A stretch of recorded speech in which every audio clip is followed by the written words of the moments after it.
Okay, just listen to me for 1 second. There's something going on in Hollywood right now, and I need to get to the bottom of it. There's this guy, this skinny, soft-spoken, scarf-wearing art boy, and somehow he has become everywhere.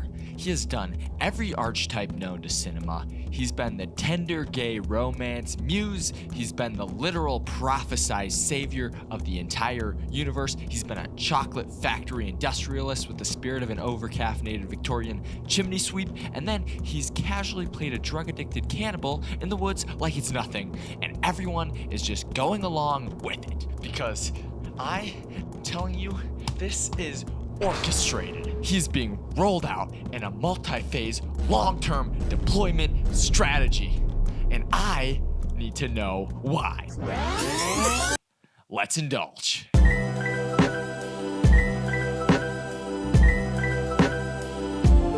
Phase 1, the indie initiation. Timothée Chalamet does not just show up in a Marvel movie right out of the gate. No, they prime us first. They introduce him to the world as a fragile, poetic, emotionally literate museum exhibit. Someone you study, someone you analyze, someone you write a 7-page Tumblr essay about at 3 a.m. while listening to Phoebe Bridgers. And the main delivery mechanism? A24. A24 is a controlled substance. It is engineered in a laboratory to target film students, bi-curious teenagers, and anyone who has ever owned a tote bag, ingratiating us to Chalamet through an assortment of films, most notably Lady Bird, a film that I must assume is nothing more than an evil government mind control film filled with the wild bird propaganda. So when Call Me By Your Name happens, boom. Prestige credibility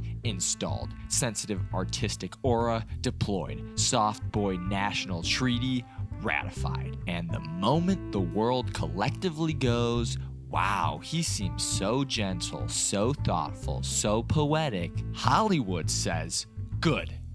Deploy phase 2, because now he's the messiah of an entire space empire. From emotionally intimate little boy to the leader of a universe. This must mean something.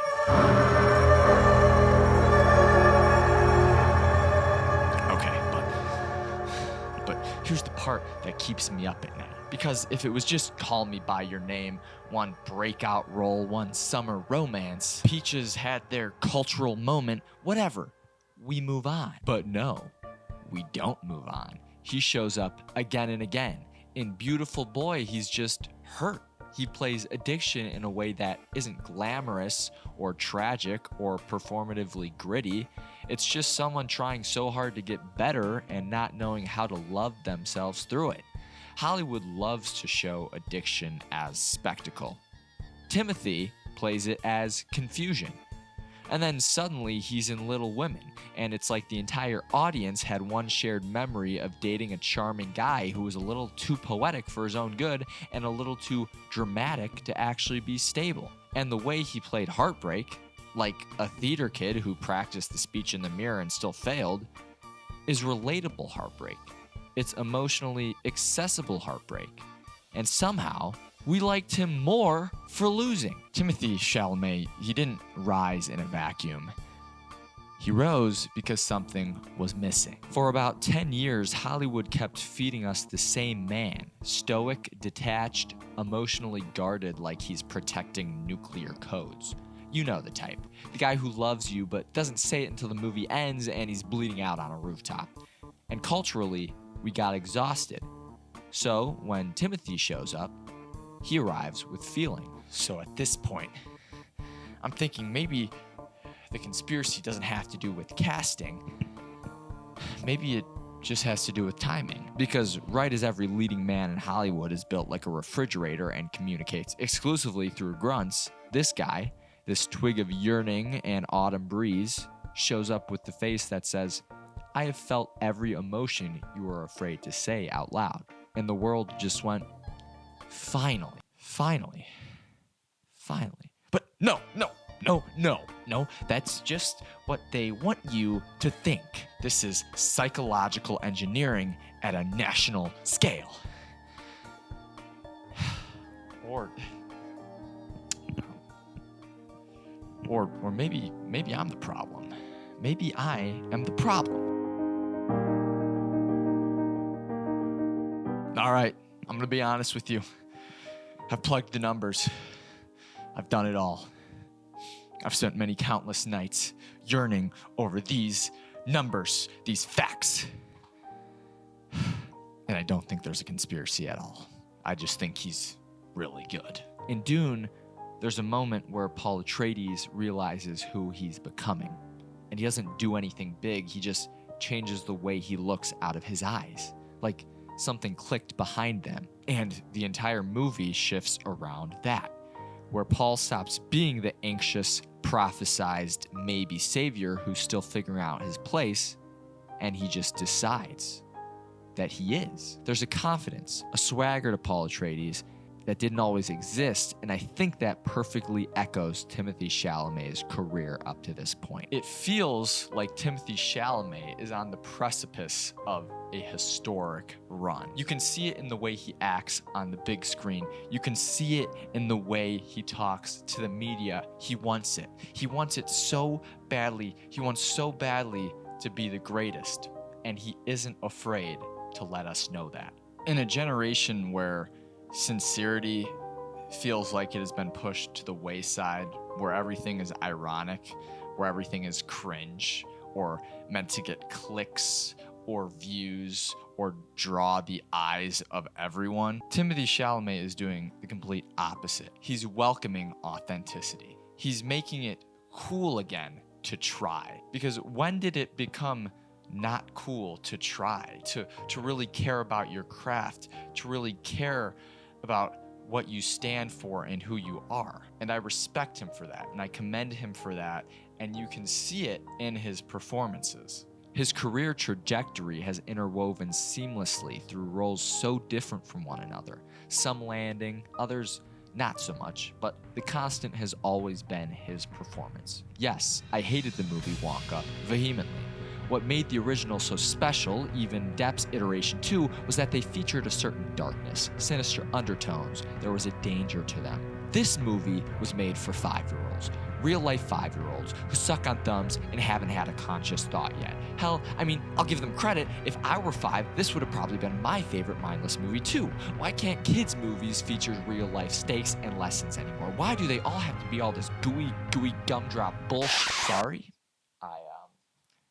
I got distracted. While the vibe of the new Wonka didn't work for me, Chalamet was still a standout. I also don't really love biopics because I don't need some stylized and fictional version of someone's life when I can just go watch or listen to them talk in actual footage. But again, Chalamet won me over with his performance as Bob Dylan. He sunk into that role, which is a role that requires identity work. You can't imitate Dylan, you have to understand him, and that's the thing. That's the whole thing. He doesn't play characters like he's trying to be them. He plays them like he's trying to understand them, and because of that, we try to understand them too. I'll be entirely honest with you. When Timothée Chalamet was coming up, no, I didn't really like him. And you want to know why? Because my sister loved him. It was the same reason why all of us preteen boys hated Justin Bieber at the time he was coming up. Because all of our sisters, all of the girls in our lives were obsessed with him. And our little fragile egos couldn't handle that, I guess. Timothée Chalamet is surely the acting face of our generation. In an era where it feels like movie stars are being pushed to the wayside, in an era where it feels like actors can no longer draw audiences to a theater, it feels like Timothée Chalamet is starting to create this 80s, this 90s, this old school aura that is captivating and able to bring people in. It's not mystery. It's not marketing. It's not a psyop. He just cares, and he commits fully. He showed up at the exact moment when the world was tired of people performing detachment. Timothée Chalamet got big because he cares. On screen, in interviews, in the way he talks, in the way he listens, in the way he plays characters like he's trying to understand them, not master them. He made sincerity feel safe again, and I think we needed that more than we realized. So, no, there's no grand conspiracy here, as much as I wish there was. There's just a guy who's really, really good at what he does. But you know what? I stand by it, because if you're gonna lose your mind over an actor, you might as well lose it over someone who's willing to lose his for all of us. One that reminds us that it's okay to feel things. Guys, I hope you enjoyed yet another Chich Files video. I lost my mind a little bit in this one, but that's okay, because it all came back around, and now I'm holding this thing like it's a wand, because it's kind of fun to do that now.